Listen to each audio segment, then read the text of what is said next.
tumeweza kuwasikia watu mbalimbali akiwemo makamu mwenyekiti wa Chama cha Demokrasia na Maendeleo Chadema, lakini pia mzee Warioba, bila kumsahau Profesa Shavji, ambaye wote wamezungumza kwenye Tanzania Democracy Forum, mkutano ambao uliandaliwa na TLS, Tanzania Law Society. Waliweza kuandaa huu mkutano kwa ajenda nyingi sana, kuhakikisha kwamba wanarudisha vipi imani ya demokrasia kwa wananchi wa Tanzania.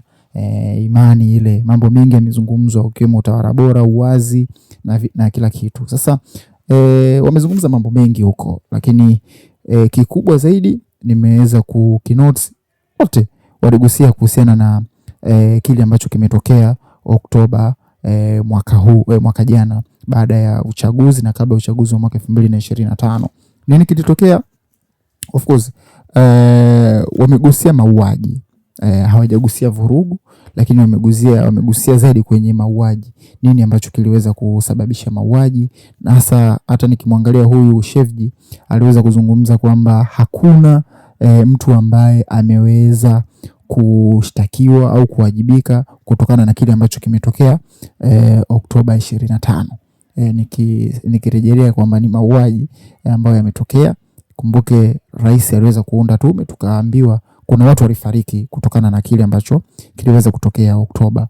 Of course kwa upande wake Shavji amezungumza hivyo, lakini Warioba pia naye amezungumza, lakini pia Heche pia naye amezungumza kwenye swala hilo. Lakini Heche alienda mbali zaidi akasema kwamba yani muharifu anajiundiaje tume ya kujichunguza wakati yeye ndo muharifu kwenye hilo. Japo Chadema msimamo wao, sizungumzi sana kwamba Chadema wanazungumzia hicho kitu, lakini wao kikubwa wanachokitaja ni mabadiliko ya kile ambacho wanakiona kwamba utawala huu unakifanya. Kwa hiyo Chadema namzungumzia mwenyekiti au makamu mwenyekiti wa Chadema John Heche, yeye aliweza kuzungumza kwa upande huo kwamba anahitaji mabadiliko yafanyike yanayohusu uchaguzi na mambo mengine mengi. Sasa mimi hoja yangu ya msingi, hawa wote, kwa mfano nikimwangalia Shavji ni mwanasheria, maybe atakuwa amebezi sana kwenye sheria kwamba anataka vitu vifanyike kwa mujibu wa sheria, kwa mfano kilichotokea. Lakini mzee Warioba pia naye mule, lakini pia tukija kwa Heche pia mule. Binafsi naona ili sasa tutoke hapa wa Tanzania, kwanza inabidi watu wafahamu kitu kimoja. Hakuna mtu ambaye anaweza akawajibika kwenye lile ambalo limetokea kwenye serikali, hayupo. Kwa sababu hawawezi kujihukumu wenyewe. Watu wakiwa madarakani hawawezi kujihukumu binafsi. Yani haitatokea, watatafuta tu namna ya kuweza kukwepa, lakini moja kwa moja kwamba wawajibike kwa mujibu wa sheria au kwa mujibu wa taratibu unavyofuata, hicho kitu hakitaweza kutokea hata siku moja. Kwa nini? Nitakupa mifano. Tukienda Bangladesh, kuna utawala uliopita wa Sheikh Hasina akiwa na chama chake kile,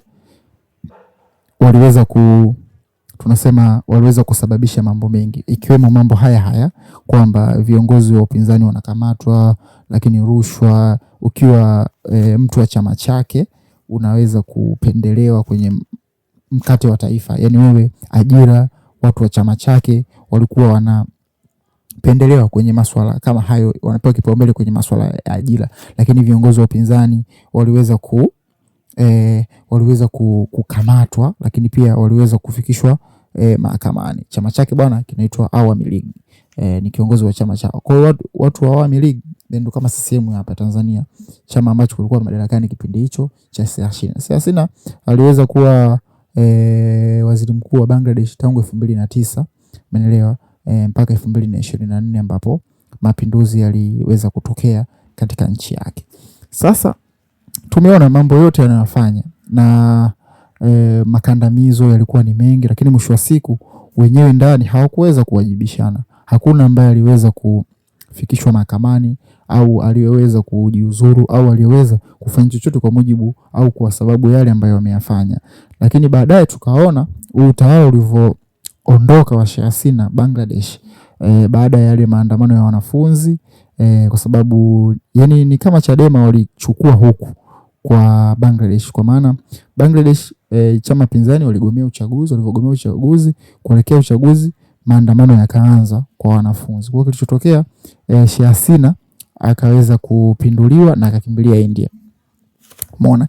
Kwa hiyo baada sasa kupinduliwa hivyo, watu wote waliohusika kwenye maandamano, mauaji kama hayo, wote waliweza kuhukumiwa adhabu za kunyongwa, ikiwemo Sheikh Hasina mwenyewe alihukumiwa kifo akiwa hajafika mahakamani. Hiyo ni kitu cha kwanza, kwa sababu nimekwambia utawala ambao uliopo madarakani hawawezi kujihukumu hata kama wafanye makosa namna gani. Hakuna wa kuwajibisha, hayupo hata mmoja, hasa kwenye vyama. Maybe labda mtu angekuwa anakaa pale hana chama, inakuwa ni rahisi kumwajibisha, kwa sababu vyama vingeweza kupiga makelele na bunge lingepiga makelele, kwa sababu bunge linakuwa na vyama vingi tofauti tofauti. Lakini mtu ambaye yuko pale na chama chake, yeye ndo mwenyekiti wa chama, hawezi hata afanye kosa gani, hawezi kuwajibishwa na haitakuja kutokea. La sivyo utawala ubadilike. Utawala ukibadilika, hapo ndipo tutakapoona sasa kweli yule mtu atachukuliwa hatua. Kwa mfano jinai haiozi. Kama kweli utawala huu kuna makosa umeyafanya, jinai haiozi. Miaka kadhaa baadaye wakitoka madarakani, wengine wakija wanaikumbusha hiki kilichotokea, na mwisho siku mtu anaweza akahukumiwa. Nitakupa mfano mwingine. Syria. Kuna kiongozi wa Syria ambaye aliondolewa, achana na sasa hivi yupo Bashar al-Assad, ambaye kwa mujibu wa taarifa ni kiongozi ambaye amewekwa na watu wa magharibi, ikiwemo Israeli, Marekani na Uturuki, ndio nchi ambazo zilishirikiana kumweka. Kabla ya Bashar al-Assad kulikuwa na kabla ya Mohamed al-Sharawi wa sasa hivi, kulikuwa na utawala wa Bashar al-Assad ambaye amepinduliwa. Alipinduliwa na hawa ambao wako sasa hivi wakina Mohamed al-Sharawi. Ni magaidi kipindi hicho, walikuwa wanaitwa ni magaidi. Kwa hiyo walimpindua kwa sababu Assad alikuwa amefanya mambo mengi, ikiwemo kuwachinja watu, alikuwa anazika watu kwa yani mateso. Kwa mfano ukiingia gerezani, ukikamatwa tu, mateso, kuna mauaji. Kwa hiyo alikuwa na uhalifu mkubwa sana. Kitu ambacho sasa utawala ulivyoingia madarakani, kitu ambacho kimetokea, wamemhukumu kifo Bashar al-Assad. Lakini pia kuna baadhi ya watu ikiwemo mjomba wake au binamu yake amekamatwa, amehukumiwa kifo. Lakini nimeona shehe au mufti wa zamani wa Syria na yeye ameweza kuhukumiwa kifungo cha maisha gerezani. Imagine, ni mufti mkuu wa nchi, leo hii umekuja utawala mwingine.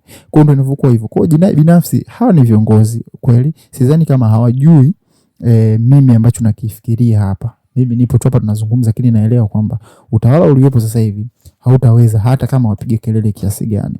La sivyo ni wao wa focus tu kwenye mambo ambayo yataweza sasa kuitoa hii nchi kwenye utawala kwenda kwenye utawala mwingine. Lakini ukikaa tu hivi uzungumze, ni jambo ambalo haliwezekani. Ni kama unazungumza impossible.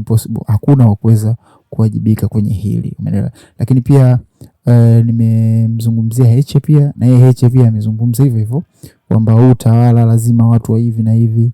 No way. Yani kwamba mtu kuwajibika hataweza kuwajibika. Na kuwajibika kulikuwa kikubwa ni watu wa ngazi za juu, ikiwemo labda rais na watu wengine waweze kujiuzuru kwenye nafasi zao kwa kile ambacho kimetokea Oktoba. Huko ndo kuwajibika kukubwa, na ni kitu ambacho hakitaweza kutokea hata siku moja. Kwa hiyo leo nilikuwa na clarify tu tuweze kuangazia kwenye mkutano ule wa TLS nini ambacho kimetokea.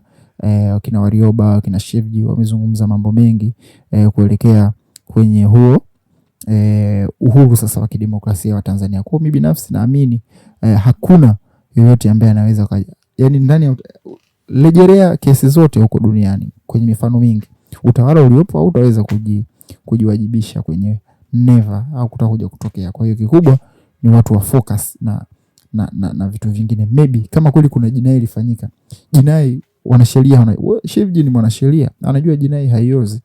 Kwa hiyo let's focus kwenye mabadiliko. Tumeona sisi mwenyewe wanataka mabadiliko ya katiba, to focus yale ambayo yametokea. Swala lile la maandamano, mimi binafsi msimamo wangu naweza nikasema na yale mauaji yatatumika kama blackmail. Yani kutoka ya sasa hivi mpaka 2030 hapa katikati nchi haitatulia kwenye hizi nafasi za viongozi. Lakini pia wanaharakati watatumia ile loophole ile nadhani mpaka 2030, na kama hakuna changes wataitumia hiyo hadi 2035, wataitumia mpaka 2040.